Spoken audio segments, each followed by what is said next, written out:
নমস্কার, কেমন আছেন সবাই? হাপুসুপুসের নতুন একটি পর্বে আপনাদের স্বাগত জানাই। আজ বানিয়েছি একটু ভিন্ন রকমের পুলি, মুগ শাওলি, কিন্তু এই খোসা শুদ্ধ মুগ ডাল দিয়ে। 150 গ্রাম মতন মুগ ডাল ঘন্টা 2 আগে ভিজিয়ে রেখেছিলাম। আর দিয়েছি ওই গোটা 5 রাঙা আলু, খোসা ছাড়িয়ে সুন্দর করে ধুয়ে এটাকে কেটে নিয়েছি। এবার একদম এই দুটোকে একসাথে প্রেসার কুকারে দিয়ে খুব ভালো করে সেদ্ধ করে নিতে হবে। খোসা শুদ্ধ মুগ ডালের বেশ সুন্দর একটা আলাদা গন্ধ আছে, ভালো হয়েছিল। আমি এই প্রথমবারই বানালাম, রেসিপিটা পেয়েছিলাম একজনের কাছ থেকে, বানালাম এই প্রথম আর কি। ব্যাস রাঙা আলু আর ডাল এবার একসাথে সেদ্ধ করে নেব। জলটা খুব বুঝে শুনে দিতে হবে, কারণ জল রাঙা আলু আর ডালের সাথে সেদ্ধ হতে হতেই জলটা যেন পুরো অ্যাবজর্ব হয়ে যায় আর কি। খুব বেশি জল হয়ে গেলে কী হবে, এতে প্রচুর চাল গুঁড়ি দিয়ে দিয়ে মাখতে হবে, তাতে ডালের যে গন্ধটা সেটা কিন্তু আর পাওয়া যাবে না। ওই জন্য জলটা খুব বুঝে শুনে দিতে হবে, যাতে পুরোটাই টেনে নেয় ডাল সেদ্ধ হতে হতে। 3টে মতন সিটি দিয়ে এটাকে 10 মিনিট রেস্টে রেখে দিয়েছিলাম।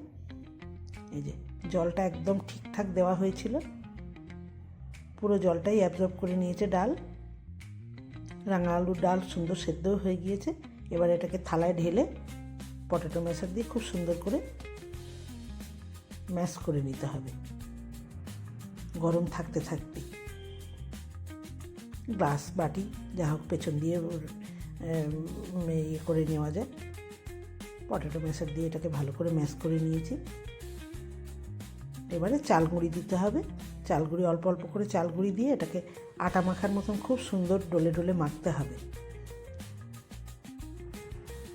চাল গুঁড়িটা খুব বেশি দেওয়ার দরকার হয়নি, আর হয়ে গিয়েছিল খুব সুন্দর, যেহেতু জলটা ঠিক পরিমাণে দেওয়া হয়েছিল তো, যার জন্য চাল গুঁড়ি আর অত লাগেনি। আর আন্দাজ মতো নুন দিয়ে এটাকে ঠেসে ঠেসে ভালো করে মাখতে হবে, সফট একটা ডো বানিয়ে নিতে হবে। এবার আর কি, পুলির মতন গড়ে ছাঁকা তেলে ভাজা। নারকেলের পুরটা একটু বেশি করেই দিয়ে ভেতরে দেওয়া হয়েছিল, কারণ এটাকে আর রসে ফেলার প্রয়োজন হয়নি, এমনিই খেতে খুব ভালো হয়েছিল, মুচমুচে।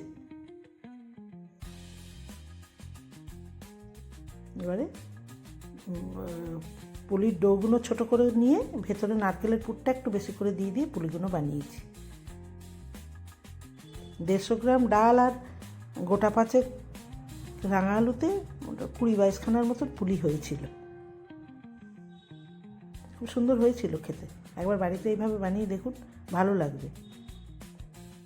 আমাদের ওই ট্র্যাডিশনালি যে মুগ শাওলি আমরা বানাই, ওটাও ভালো হয়, এটা একটু অন্যরকম, ভিন্নতা একটু অন্যরকম হয়েছিল, খেতে ভালো হয়েছিল। খোসা শুদ্ধ মুগ ডালের একটা খুব সুন্দর গন্ধ, সেটা ভালো লাগছিল খেতে। এবারে কড়ায় সাদা তেল গরম করে নিয়েছি। এবার ছাঁকা তেলে এগুলোকে দিতে হবে। প্রথম 2 মিনিট খানেক একটু হাই ফ্লেমে ভেজে নিয়ে, একদম গ্যাসের ফ্লেম কিন্তু হাই রাখা যাবে না, লো টু মিডিয়ামে রেখে ধৈর্য ধরে সময় নিয়ে ভাজতে হবে, নইলে কিন্তু লাল হয়ে যাবে, অথচ মুচমুচে হবে না, খাস্তা হবে না। এবারে গ্যাসের ফ্লেমটাকে লো করে দিয়ে, লো টু মিডিয়ামে রেখে দিয়ে এটাকে সময় নিয়ে ভেজে নিতে হবে।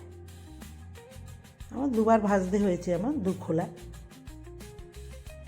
একটু সময় নিয়ে ভাজলে কী হবে, ভেতর অবধি একদম খুব সুন্দর ভাজা হবে। চালগুড়ির পরিমাণ একদম ঠিকঠাক হয়েছিল, ভেঙে যাওয়ার ব্যাপার হয়নি কোনো। এই যে হয়ে গেছে ভাজা প্রথম খোলা, আর 1 খোলায় ভেজে নিয়েছি। রসেও দেওয়া যায়, যারা একটু মিষ্টি বেশি পছন্দ করেন তারা রসে দিতে পারেন, চিনির সিরা করে তার মধ্যেই দিতে পারেন। তবে আমার মনে হয় না দিলেই ভালো, এইভাবেই ভালো লাগছিল খেতে। ভেতরে নারকেলের পুরটা বেশি ছিল তো, খেতে ভালোই হয়েছিল। রসে দিলে নেতিয়ে যাওয়ার সম্ভাবনা থাকে। হয়ে গেছে আমার মুগ আর রাঙা আলুর পুলি। স্বাদে তো ভিন্নতা এসছি, আর খেতেও হয়েছিল খুব সুন্দর মুচমুচে একদম। গরম গরমও ভালো লেগেছে খুব, এটা বাসি করে খাওয়ারও প্রয়োজন নেই, গরম গরম ভেজেই খেয়ে নেওয়া যায় স্ন্যাক্স হিসেবে। আপনারাও বাড়িতে বানান, ভালো লাগবে দেখবেন।